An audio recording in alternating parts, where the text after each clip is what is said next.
Hello, interwebs. 'Tis I, Sebastian, and this is F3G2 coming at you live from the back of Famous Faces and Funnies and Get Your Fun On. And you could be watching or listening to this on either YouTube or DonnaGeek.com. We're not picky. We're easy. Like a drunk prom date. I am fooling you by looking like I'm wearing a typical comic book shirt, but it's actually a Dwight Howard shirt. I don't know Dwight Howard from Hole in the Wall, other than his name and number on a lot of shit with the Superman S on it that I always go to buy and go, ooh, look at this, a marked down Superman thing. Oh, I don't know who he is. And I walk away. But someone gave it to me, so now I can pretend that I know anything about, this S is clearly not for sports. No. It's not. But if you're watching the show and thinking, oh man, do I need to adjust my pixels? You do not. I'm actually wearing a size large shirt, not a size extra large, and I don't look like someone shoved into a garbage bag that is way too small for them, which is what I normally look like.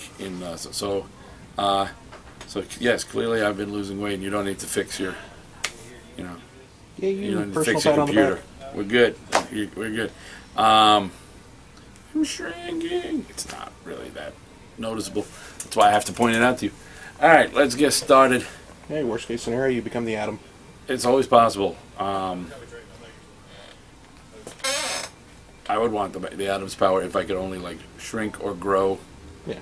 But I want to be able to do it to just parts at a time. Just in the middle of conversation, just make one a year, just while people look at me, I'm like, what? And then just I'm listening. While they're like, and then just pull it back in and be like, what? I don't know what you're talking about. I think that'd be awesome. Alright, we're going to start out with Multiversity, number 1. Alright. This is the Cosmic Neighborhood Watch. Alright. This was good. I hoped it would be good. It's not the one with the Charlton verse in it, so that one better be great. But this was really good. Because, Grant Morrison's one of those guys who... There's not a lot of Grant Morrison stories that I think are okay. There's a lot of Grant Morrison stories that I love, and a lot of Grant Morrison stories that I bash my head against a wall while crying softly, what the fuck, over and over and over again. And a couple of Grant Morrison stories that I pick up and hurl across the room. So he's either hate, painful, love, and I can't think of a single one that I've just been, man, that was okay. So, fortunately, this has fallen into the love category so far. Captain Carrot is pretty awesome. He meets the Calvin Ellis Superman that we'd already seen from Earth 23, and he proceeds just like, Superman, hey, finally a friendly face. We met, remember? And he's like, you may have met one of my, analogs. I'm not, I've never met you. And Captain Carrot shrugs and goes, all you humans look alike to me. I just go by the colors of your costume. And the guy's like, because he knows that he's in the minority on Superman ethnicity. There's Earth 23 and Earth 2. But there's also Savage Dragon is in here. He's called Dino Cop, and he's like he's old school Savage Dragon where he's still in the police uniform, but he's got, instead of the big fin, he's got like Stegosaurus spikes going down, and it's brilliant. And then there's a handful of little cameos of alternate versions, but basically, forget the Anti-Monitor. What happens when the multiverse is just too much for the last Monitor, and that seems to be the crux of things. But it was really well done. It was, and Grant Morrison takes that whole concept of like the way old comic books do that. Don't open these pages, run, save your own. Especially DC Comics used to do that all the time. The old, like 60s, 70s, 50s, with the characters telling you not to read stuff, or only you can, do whatever. And he takes that, owns it, makes it work in a modern setting, and kind of turns it on its ear all at the same time. So that was really good, because that was the one part I was worried about. I was excited about this until I found out that it's like Comicception. Within the comic is a comic that talks to the characters in the comic, revealing actual pages of the comic. And I was like, that's what he's doing? I'm like, that's so Grant Morrison, but that's, I'm like, there's a 1% margin for that to be good, and a 99% margin for that to be anywhere from to what the fuck, and he found that 1% margin. So there you go. That worked. Well done. Read that. Dr. Spectre, Master of the Occult. I'm still loving this book. There's a lot happening, and this book is a sort of crossover with the other Gold Key titles. You do get Magnus, Robot Fighter in here. You do get Solar, Woman of the Atom, and Turok, Dinosaur Hunter, all showing up. And there's a lot of reality-altering stuff going on, but it's really well done. And I just like the way they handle the character. Art and Tribian, so everybody should read that. Supergirl number 34 by Tony Bedard and Carl Moline. What? So S. Trabian, this is starting.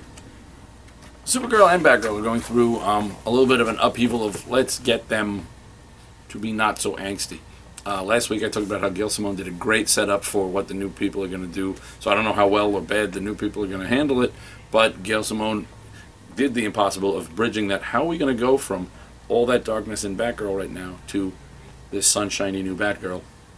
Especially when the current storyline involves her father being in jail for mass murder and her just being frustrated at her inability to disprove it. So it seemed like a big jump to, I'll go back to school and be happy. I've only been able to walk for 2 years after the Joker shot me and chained my father up in a collar, naked in like a bird cage. He sent naked pictures of my paralyzed body to my father. Since then, I thought I killed my brother, who was a killer. My mother's come and gone from within my life. My father shot my boyfriend, and now he's arrested for mass murder. I think I should go back to college and get a new fun uniform. And get a cool uniform. That seemed like a hell of a segue, but Gail pulled that off. Tony had a slightly easier job because Tony Bedard is writing Supergirl and is going to continue writing Supergirl. So, it's easier to set stuff up for yourself. But he does a great job of kind of not ham-fisting here's a new status quo. It just kind of happens, and based on her having just come down from she's out of the Red Lanterns, and while getting back from the Red Lanterns comes across her doomsday-fied cousin. So her life's already in an upheaval, so it's almost a natural to, I can't go back to where I was, So we get a new character. They say she's going to get a new boyfriend, and I believe we've met him. As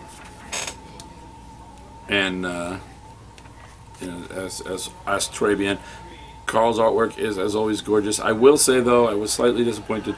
Jose Marzan Jr., whom I love, is a bit heavy-handed on his inks, and he buries Carl under a lot of the stuff. So a lot of the Carmeline artwork, Carl's got that very light touch. All right, Carl is like it's almost like he inks using butterfly legs. It's almost like he pencils using lead the size of butterfly legs or butterfly eyelashes, if you will. It's always got that very light and airy look. And the inks on this are really very heavy, and a lot of the nuance. Yeah, a lot of that fine line kind of. Carmeline hair looks a certain way. Carmeline faces look a certain way. Carmeline hands look a certain way, and a lot of that is buried in here. And it was a little disappointing because it was Carmeline artwork that I was coming in for. Nova number 20.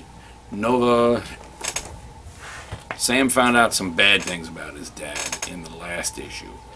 And he and Rocket got poisoned while trying to find out more about his dad. And now they're trying to find out the rest about his dad while working off an antidote. We find out more about his dad. In fact, we find out a little bit more than Sam does. But it's a very happy little story in that regard. And we got Cosmo. So you get the new Nova teaming up with Rocket and Cosmo. and that's always that's always a plus right there. This is a bookmark that says Barbarella, because Humanoids is making a Barbarella, like crazy deluxe limited numbered duotone coffee table edition book, and it's Barbarella English language adaptation by Kelly Sue DeConnick. So it's like chocolate in my peanut butter. Two great tastes that go great together. Ultimates, all new Ultimates number 6. It's not the feel-good comic of the year. Bombshell is not thrilled that her boyfriend Pooey, yeah, no, I ain't making that shit up. Boyfriend's name was Pooey. Pooey did, and he's a little happier, except for the fact that there will be a tombstone somewhere that forever says, "Here lies Pooey," and that's unfortunate and embarrassing on multiple levels. So Bombshell is, as you could expect, blowing shit up. It's just a mess. The cops are coming in half after the Ultimates, half after the gangs of the Serpent Skulls. The Ultimates are fighting the Serpent Skulls and the cops. Cops are, the Serpent Skulls are fighting the Ultimates and the cops. Scourge is running through, killing anyone he thinks is bad. And Bombshell is really determined to kill Diamondback because she's responsible for the death of Pooey. There's a lot happening. It's good. It's better than we're on issue 6, and like the first 3 I was kind of like, how am I feeling this? But then by like 4 and 5 and I got like a stride going. This is almost like exercise. Screw that. But it's good. You just don't work out while you're doing it. Batman and Robin. Issue 34 of Batman and Robin fixes all the holes that they just finished putting in the Bat family with the death of the family. This is like rebirth of the family, because everybody comes together because Batman's like, look, I'm going to go to Apocalypse because I think I can resurrect Damian. Everyone's like, we're behind you. And he's like, no, you need to stay here because Gotham needs you. And they're like, no, we're in, we're willing to. He goes, and that means the world to me. But I'm not going to, you guys are all my kids. I'm not going to risk the lives. He goes, I may die on this. I know that. But I'm not going to let I'm not trading one of you for Damian. I'll either die getting Damian back or die trying or actually get Damian back. But I'm not going to go, yay, I got Damian back. Shame about Barbara. Yeah, I got Damian back. Jason's been dead before. Yeah, he's used to it. Yeah, I got Damian back. Tim blew up, but so did his friend Superboy in this new 52, and he got better. So, so no, he's not going to pull any of that. Meanwhile, the only thing more frightening than a Lex Luthor who knows Batman's identity and is at odds with him within the ranks of the Justice League is a Lex Luthor who knows Batman's identity and is actually working with Batman. They're like, for as much as they are, on the one hand, they're like polar opposites, but they're not. It only seems like they're polar opposites. Bruce Wayne and Lex Luthor actually kind of run parallel. Which means when they realize that, on the one hand, they could look at it as we are both taking paths that shall never meet. But on the other time, like, we are both taking paths that forever run in the same direction. Let's do this shit. So it's really unsettling. Because we know, if you want to go back to Batman's continuity is the most still intact. I realize the Justice League has changed and whatever, but once upon a time, somewhere out there, at the very least, this Batman has the potential to be the guy who goes, yeah, I got plans to take down the entire Justice League in a vault that, Ra's al Ghul hacked and used to take down the entire Justice League. Now imagine you've got those same plans, only it's not Ra's at the computer. It's Lex going, ooh, I could do that. Fun weekend. I can improve that. I can make a suit that'll do all, Otis, cancel my calls. That's some unsettling shit right there. All new X Factor number 12.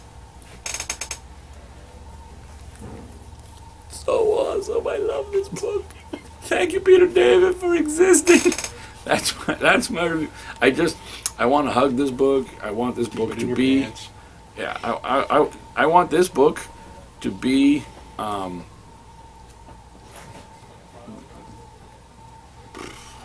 want this book to be Harry Snow's wife, and me to be Gambit.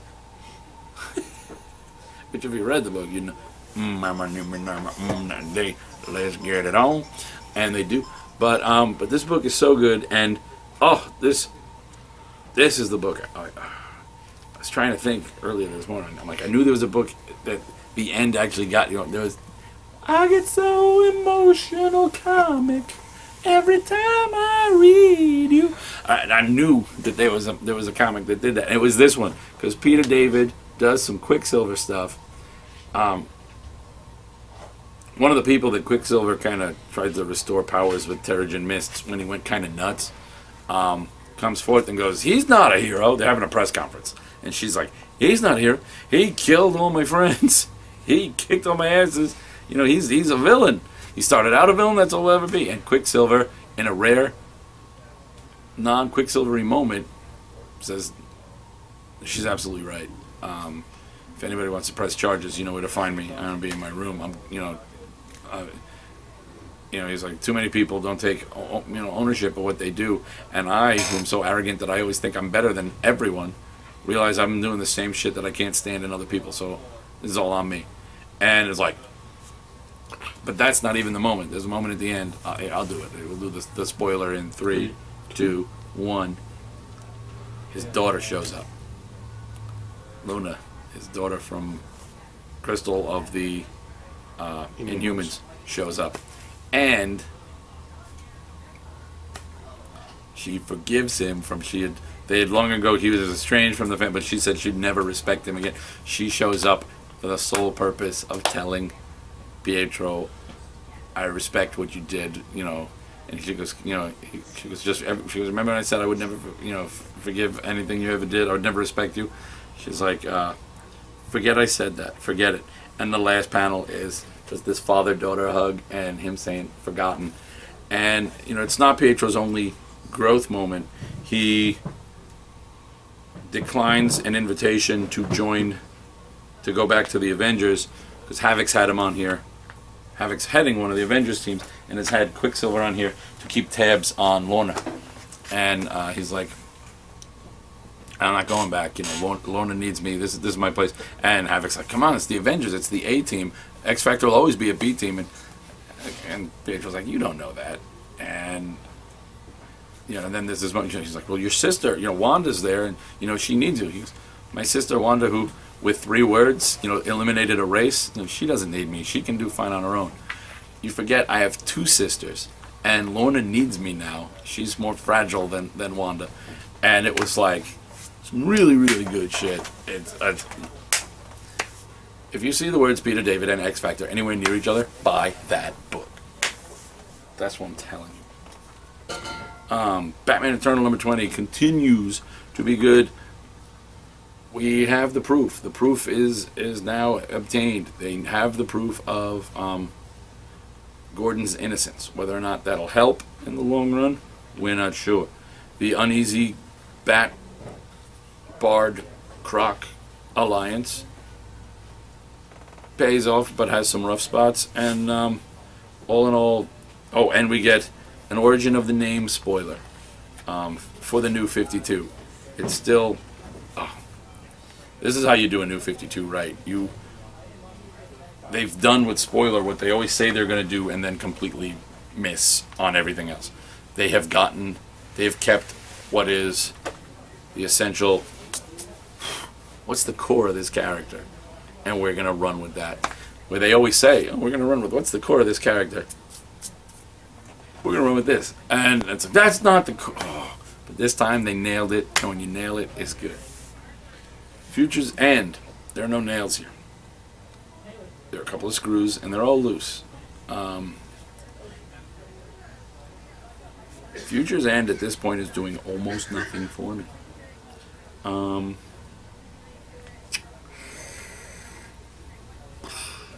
There's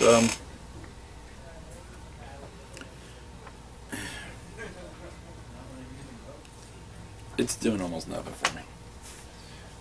Original Sins, number 5 of 5. This is a weird book, because this book punches you in the gut with the first story, and then makes you bust a gut with the last story, and then there's another story in the middle that I don't remember. Oh, I don't care about the...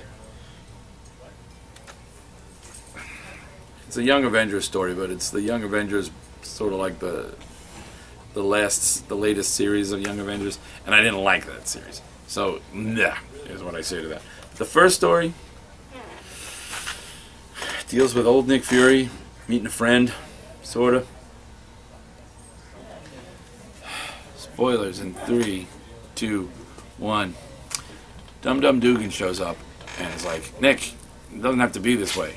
And Fury's like, I only got X amount of time left. I'm gonna die. I have to do all this. And Dugan's like, no, you don't. You don't have the infinity formula anymore. Fine, I do. Mine's still working. Take it out of my, take some of my blood. Let's synthesize some stuff and fix you up. And Fury's like, oh man. Opens the door and he's like, Dum Dum, you've been dead since 1960 something. You're one of those space age really cool LMDs that I've been using for me, because we died on a 2-man mission. Nobody else knew, and I thought it wasn't the way you were supposed to go. I just can't let my friend go. And Dum Dum's pissed, like you would be. So I was heartbroken, crushed, and devastated. Ooh. The end of this, however, is this. Nick Fury is interviewing various members of the Marvel Universe, going, look, all these secrets are being revealed. I just want to get ahead of it and see what we should prepare for. Important is the disclaimer goes on to say, everything you say here will be off the record and not in continuity, okay? And then people start to confess stuff. Gambit confesses, I'm not actually French. It's why I always just pepper easy French words like oui and cher with English. I just wanted to sound cool. She-Hulk's like, never passed the bar.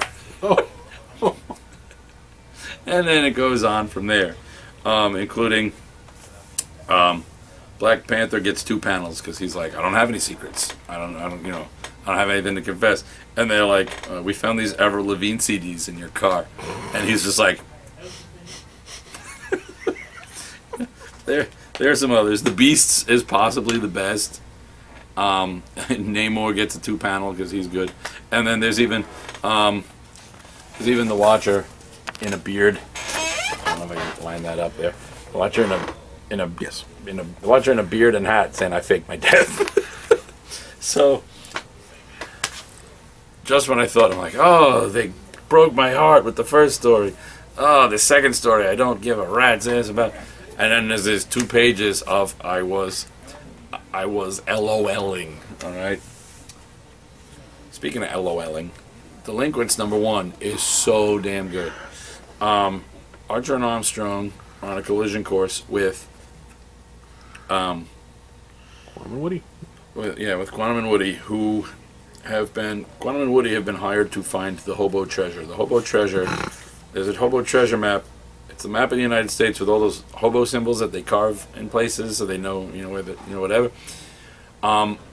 It's on the skinned flesh of a dead hobo's butt because he tattooed it in a place he thought no one would ever look, and then lost the original. So when he died, they had to skin his ass, and of course, it's been ripped in half, and each party has a half and is looking for each other.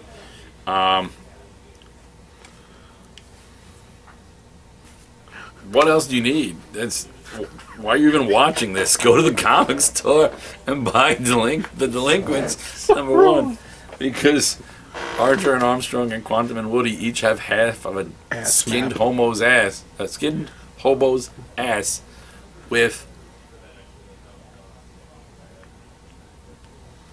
the little hobo symbols on it, and I believe the hole in the middle where the actual anus would have been is the actual. That's where the treasure is. But it says that the map is supposed to be about an adventure, and you know it won't work if you try and just go to the treasure. You have to follow its codes, and ride the rails, and live the hobo life, and get to skinned hobo buttland, and you know for Armstrong there's a personal because for a while he just spent a lot of time as a hobo back when that was an easier thing to do in America, in one of those romanticized versions of the 20s kind of era, and he knew the guy who gave it to him as like a personal, the king of the hobos, the boxcar king, gave it to him as a personal, quest. And of course he's Armstrong. He screwed up, and while he was, drinking and whatever, dogs got into his bag, fought over it, and tore it in half. And one of the halves ended up. You follow the journey of the halves, and he's still got one, but the other one goes through hands and hands and hand in hand.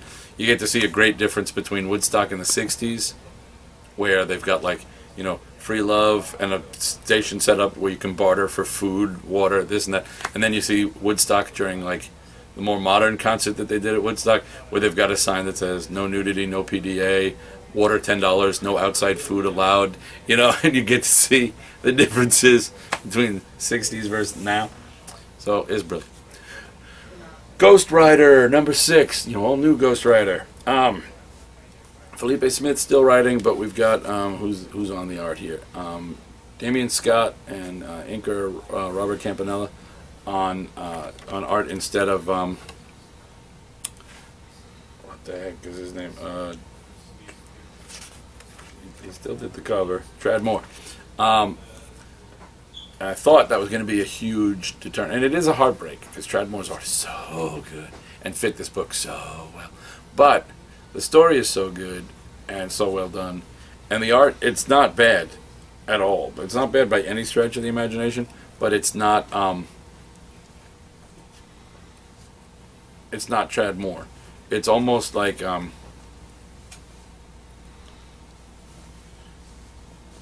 it's like a Trad Moore spin on like a unfinished Humberto Ramos. There's more potential in here than it's not as realized as it could be yet, but it's good, and it worked. This book is so good that what I thought would be like no was just okay, I'm in, and I followed the story, and it's so good. I love this book. You should all read this. Plus, somewhere while on the news talking about this new Ghost Rider, we see a man in a bar in a leather jacket, and he sees this on the news, and he goes, what? And he hops on his motorcycle and rides towards he's on the Brooklyn Queens Expressway heading towards Staten Island. Who could it be? Johnny Blaze. Why could he be going to find this other Ghost Rider? Ghost Rider Meet Ghost Rider has been billed and is already coming, and I can't hardly wait. I can't wait. That'll be good. Boom, boom. Valiant, Armor Hunters Harbinger number 2 and Armor Hunters Bloodshot number 2. Both really good. It's one of those, it's a crossover done right. You don't have to read all of these different things to follow it, but there's a big event has happened, because sometimes crossovers seem like they're just doing it for no reason, and other times you have these events in comic books where it's like this major event happens, and why is only the Fantastic Four dealing with it, or why is Cap dealing with this on his own, or why is Batman dealing with all of this and no one else in the Justice League comes in to and then you get so you don't want everything to be an event, but once you've established that there's this whole world full of powers, then really how can you justify having you can't justify the fact that in this, aliens have blown up they've destroyed Mexico City. It's gone. Everyone is dead, and the city has been, basically crystallized into glass. The ground where the city was. Underneath it are these alien creatures starting to germinate. So of course, other teams are coming in, and and then with Bloodshot, you've got these other aliens, the aliens that are actually specifically part of the Armor Hunter down, and while they're after Exo specifically, while they're after Eric, other people are going to deal with that as well. So it makes a lot of sense, and they're all really well done. Daredevil #7, wrapping up the Daredevil and his mother story. It's great. He goes and meets what's her name? He meets Black Panther's sister, the current ruling Black Panther, because they're all Black Panthers over there. It's like the king name. If you're the ruler, you're Black Panther. Unless you're T'Challa, then you can be Black Panther all the time. Doesn't matter if you're ruling or not, because you're T'Challa. There you go. Suck it, the rest of the world. Daredevil gets kind of like Nova. He saw some disparaging things in the secret world of his father through the exploding eye, and now he realizes the rest of that story and gets to see it in perspective and go, oh, okay, so my visions of my father shouldn't be as shattered as I thought they were. But also, it's great when he deals with Black Panther's sister. She's like, what are you going to do? He's like, oh, you think I'm going to fight my way out of this? No, I didn't come here to fight my way out of this. I came here to lawyer my way, I realize I'm not capable of hand-carving an exit for those women through the most brilliantly weaponized military of the 21st century. I'm here to lawyer them out. And then he legal mind game, just like almost like a heist movie in reverse, where instead of doing something, he's got this whole plan. Oh, and what you didn't know is behind the scenes, I did this, and this, and because of the situation you're in, this, and this. So unless you want a whole international incident, give me what I want. And they're like, let him go. And it was brilliant because it was one of those great moments where it's not all about the fighting, it's all about the mind. Speaking of, Magneto #8 by Cullen Bunn. And art by Javier Fernandez. Magneto's powers are not great. He's been going around fighting people who've been killing and destroying mutants, including mostly people who have been working on mutant growth hormone. But in this case, he doesn't kill everybody. He's got a bigger plan than that. He's taken one of the guy behind the best quality batch of mutant growth hormone. He's basically taken the Heisenberg of MGH and now says, you work for me, and you're going to, he gives him his own blood, he goes, you're going to use this.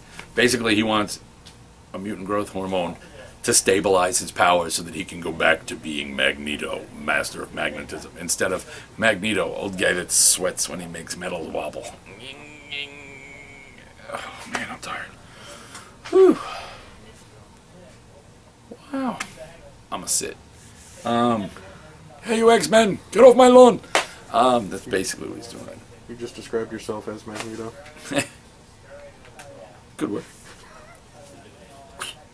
Savage Dragon needs an orthodontics. Savage Dragon 197. I continue to love Savage Dragon. This transition to Malcolm Dragon has been great.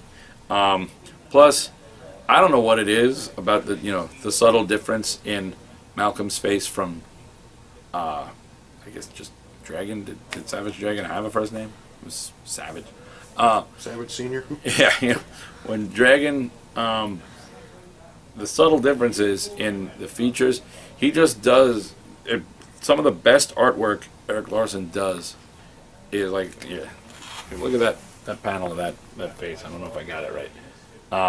But if you look at like the rest of the page, most of the time, I love Eric Larson's art style on this, but most of the time it's all very kind of simplistic, basic. I don't want to say cartoony, but it's very stylized and minimalist. But then when he does, boom, that suddenly, you're on like a, detail-wise, there's suddenly like who am I trying to think of? Like a Bob McCloud or a Jerry Ordway level of line work involved, and I just think that something about Malcolm Dragon just brings out the best in Eric Larson. This story's pretty good. Dart gets a whole lot of people killed and then makes her move on Dragon, getting the upper hand and the lower hand. That's a pun if you read the story really quickly. And Dragon's just like, I don't have time for any of this crap, and just kind of, you know, she's got this whole plan and this whole speech, and she's all ready. And this not decapitated, but this let's go with highly incapacitated savage, Malcolm Dragon just kind of headbutts her into, okay, we'll deal with your madness later, and it's just really, really well done. This was good beyond words. This is Sensation Comics featuring Wonder Woman. This is going to be sort of like Wonder Woman's version of that Adventures of Superman book, where it's just open to any version of continuity. The main story in this is Gail Simone and Ethan Van Sciver. Alright, two great tastes that go great together. And it's old school DCU. Oracle calls Wonder Woman in because, and she says, the difference between Batman's rogues and like any of the other characters' rogues is, she says 1 and 1 never makes 2 in Gotham, and 1 plus 1 plus 1 plus 1 plus 1 plus 1 never equals anything. The idea being that Batman's villains hate each other and don't play well with others. They're not like the Flash villains where they can all team up and just call themselves the Rogues.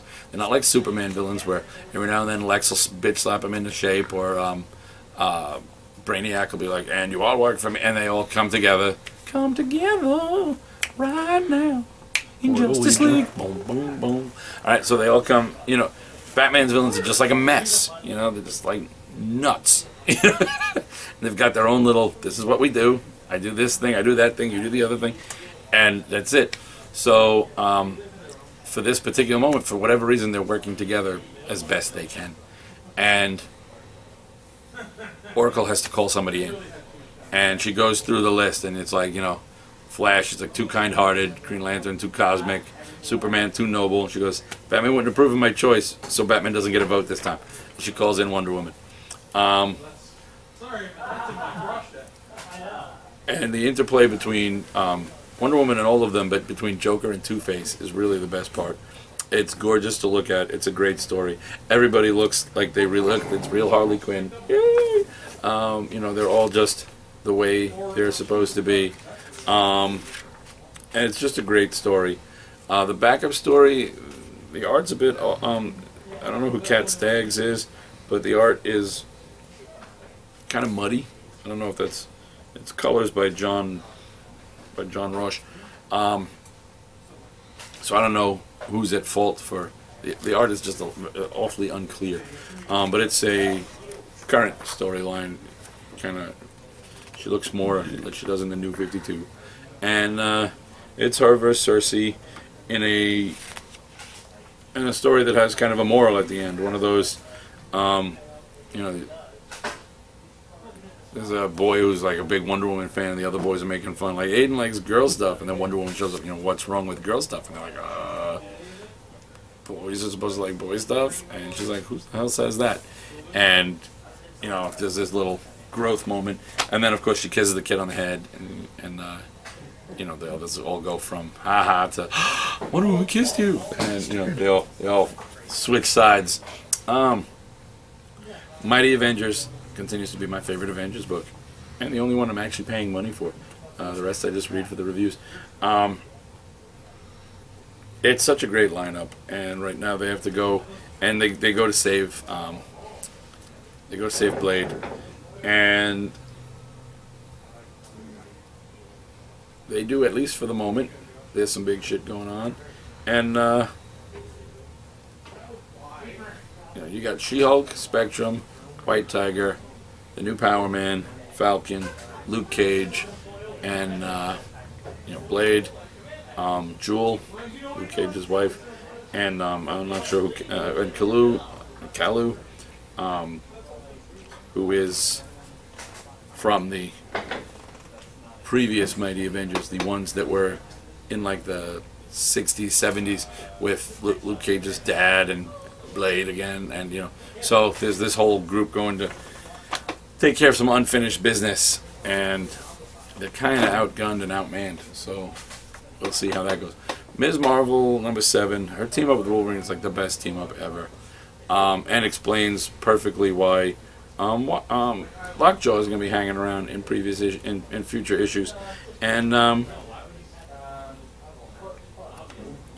this, I don't know, G. Willow Wilson, I salute you. Jacob Wyatt, I salute you too. And what the hell, Ian Herring, I salute you as well as the colors. This book, you know, issue 1 I liked, issue 2 I really liked, and here we are. Each issue I like more and more, and this is just so well done and just such a good.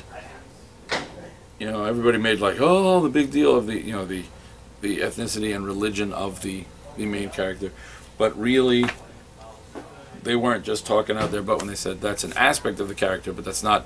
You know, we're not writing a comic about a Muslim superhero. We're writing a comic about a superhero who is Muslim, and we're not writing a comic about a Middle Eastern superhero. We're writing a comic about a superhero who is Middle Eastern. But it's so. I love her family. I love her. I love everything about this book. It's just. It's not. There's not that crushing, weighed down feeling that you get with so many of these, you know, Marvel, you know, it's all dark and whatever. There's not that, oh my God, all this continuity going, you know, that, you know, what do I know about this character? Do I have to know anything about all the other Ms. Marvel? It really is just this nice little breath of fresh air in the middle of the Marvel universe. Who knew you could even find any more of those? Teen Titans #2 is good, not great. I'll go with really good. It's really good, but not great. It does have Manchester Black, and a character that he calls Algorithm, but she just looks a lot to me like she makes me think of Ladytron. But the only real flaw that it's really, really good. It's got some great Bunker and Beast Boy stories. Again, they never really explained why Beast Boy's green, but I'm good with it. They just finally realized the error of their ways and just went to green. Or no one realized, maybe whoever the colorist is kind of like me and they're red-green colorblind, and they don't know that he was ever any different. But they do some great Beast Boy Bunker stories. Beast Boy keeps turning into, in this they call him, what do they call him? Not Grumpy Cat, but he's basically Grumpy Cat. I think they call him Cranky Cat. But it was really, really good. It was a lot. If you like the Beast Boy Cyborg banter on Titans Go, Teen Titans Go, or Teen Titans, the one before that, then you know this is, or even in the comics, this is right up your alley. It does make you a little sad if you get nostalgic for he doesn't have that with, they were best friends, and you took that, DC New 52. You took that. He should be best friends with Cyborg. But it's mostly them in this issue, and it's really well done. And but the flaw to me is Manchester Black's plan for what he's doing and why he's doing it.